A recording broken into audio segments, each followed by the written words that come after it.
Welcome to another episode of Millennial Investing Explained. Here's today's question. Options are a powerful financial instrument, but they can be complex. And I could talk for over an hour. I could take up an entire episode talking about just options in themselves, which I'm not going to do here. We'll reserve a future episode to go deep into exactly what options are, some different option strategies.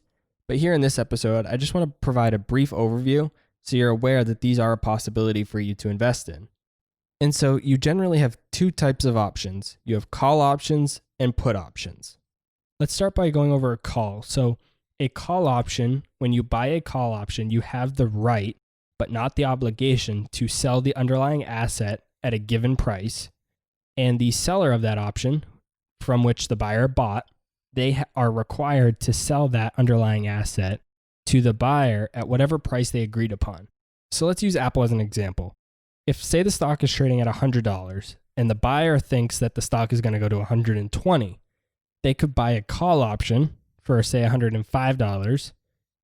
And then if the stock goes to $120, they can then exercise their option, buy the stock from the seller at $105, and then instantly sell the stock in the market at $120.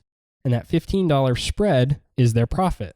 However, if the stock doesn't go to 120 or if it doesn't rise above their strike price, the buyer of the option isn't required to exercise the option. They can just let the option expire worthless. And they do have to pay a fee to buy the option, of course. And so they'll lose that option and they'll lose a little bit of money for whatever they paid for that right to buy the option. And the seller will be able to keep that premium. And so a put option is almost the exact opposite of a call option. When somebody buys a put option, they are buying the right to sell a stock at a specific price. They're not required to sell it, but they have the right to.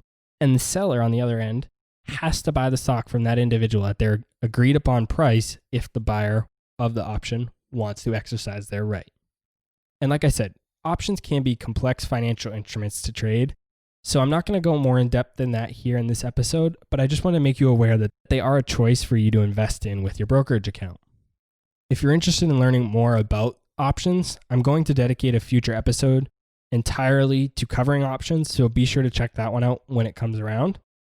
That's all for this episode of Millennial Investing Explained. Be sure to follow me on Instagram, Twitter, and Facebook, or subscribe to our YouTube channel to get even more free content.